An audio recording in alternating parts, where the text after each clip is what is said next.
Welcome to our FitMoney flipped lesson plan on credit, a delicate balance. Today we're going to dive into looking at credit cards and credit overall and what it means for your financial life. First, we want you to think about two things. What is a loan? Why is it important to pay someone back when they give you a loan of money? And what are the potential consequences of defaulting on a loan, which means not paying it back at the time you promised to do so? If you don't have answers to these questions, it may be worth discussing with an adult, but we'll dive into them now. On your handout that you can find at fitmoney.org, you can fill out this worksheet along with us. First, we're going to learn about the difference between two kinds of cards, debit cards and credit cards. Here's the main difference. A debit card takes money directly from your checking account when you swipe to pay for something. That removal of money or withdrawal is called a debit. You can only spend as much as you have right now. When you swipe the card, your bank account is electronically quickly checked to make sure you have enough money. And if you don't have enough money in your account to pay for the thing you're trying to buy, your payment will be declined. It's a nice safeguard against spending too much. You probably are only going to make a little bit of interest on the money in the account attached to the debit card, but at least it's something. Now take credit cards. For credit cards, you don't have to have the money you want to spend on that credit card on hand. Instead, every time you swipe your credit card, you are taking money from the credit card company as a loan. They send you a bill every month, and if you pay them back in full before the end of the billing cycle every month, they won't charge you any extra interest. But if you don't have the money to pay them when that bill comes, they charge very high interest rates on all the money that you're unable to pay back. And that can balloon very quickly. So let's talk about some of the pros and cons. Debit cards can earn interest on the money that's sitting in the bank account they're attached to.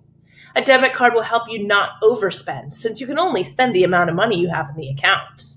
And you don't have to carry around cash. So if your debit card is lost or stolen, as long as you notice soon enough, you can call your bank and have it frozen or canceled and replaced before anyone can get a hold of your money.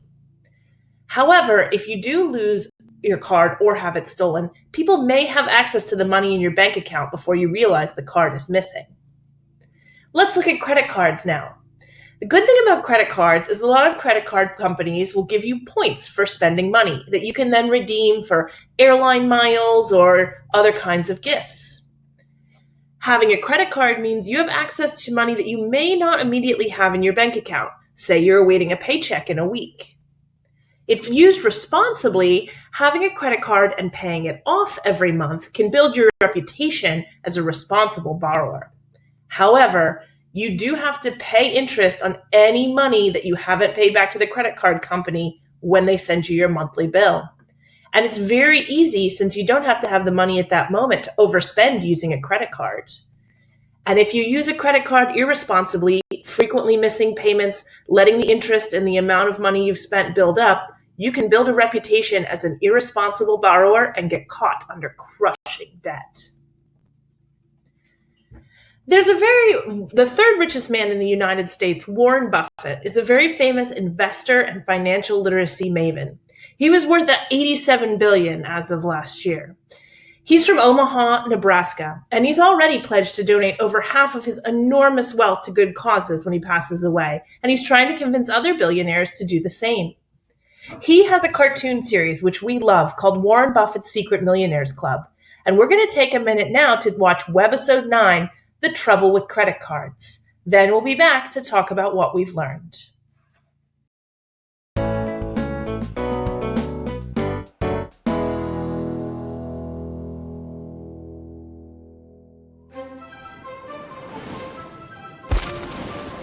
And it has a great zoom lens, stereo sound, and high definition.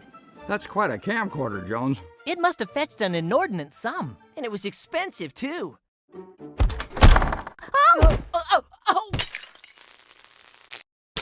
Was is the operative word. Sorry about that. Well, don't worry. I'll just buy another one. Where are you getting all this money from, Jones? I don't need the money right away. I'll pay for everything later. I have one of these. A credit card. cool. That's how I got the skis, the ski outfit, and paid for the ski vacation. Bradley, call the meeting to order. I know just what today's order of business will be. This meeting of the Secret Millionaires Club is hereby called to order. Okay then, let's deal with Jones's problem. My problem? I don't have a problem. But you will soon enough, Jones. Have you thought about how you're going to pay back all this credit card debt? Hey, no sweat. The minimum payment is next to nothing. But the bank is charging you extra money on everything that you don't pay. That's called interest. And there are egregious penalties for late payments. That's right. The costs add up pretty fast.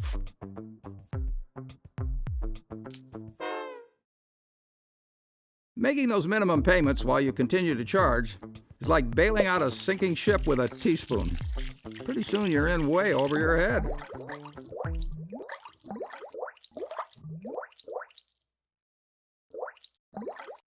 Looks like the bank is getting rich off you while you can barely stay afloat. Rather than pay the bank all that interest, why not put the money away in a savings account each month until you can pay cash for what you want? The reward for that is the bank pays interest to you.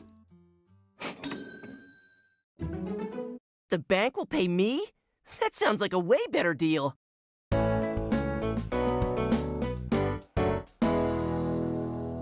Were the skiing conditions advantageous this season? You bet. This time I saved for the camcorder and the ski trip. And the bank paid me enough in interest to hang out in the lodge and buy cocoa for my new friends. Yeah, looks like this year you got plenty of interest. Remember, kids, credit cards can seem like an easy way to buy things, but it's not a good idea to make a habit of using them. The chains of habit are too light to be felt until they are too heavy to be broken.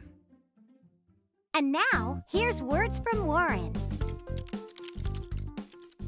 Hey kids, Warren Buffett here. In business, it is important for managers to be responsible and dependable, and think of the long-term consequences of any actions that are taken today. If a business borrows a lot of money in the short term and gets caught not being able to pay it back, the results can be dangerous. Every individual should be very careful when borrowing money on credit cards to purchase things today with the intention of paying later on. Using too much credit and getting behind on payments can be financially devastating. So remember, always be responsible and dependable, and think of the consequences of any actions you take today. The best investment you can make is an investment in yourself. The more you learn, the more you'll earn.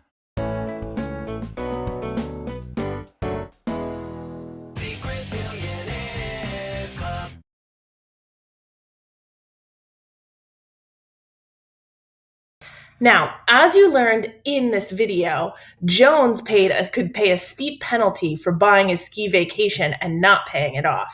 He learned that if he saved for the trip and paid with cash, he could avoid a lot of the dangerous fees that come with credit cards. It's worth going back to your handout and checking out one more time the pros and cons.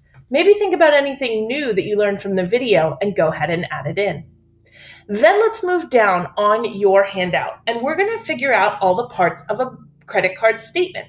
The credit card statement is the document that your bank, your credit card company, which may be a bank, will send you every month to tell you how much money you owe them and when you have to pay it back. Be very careful.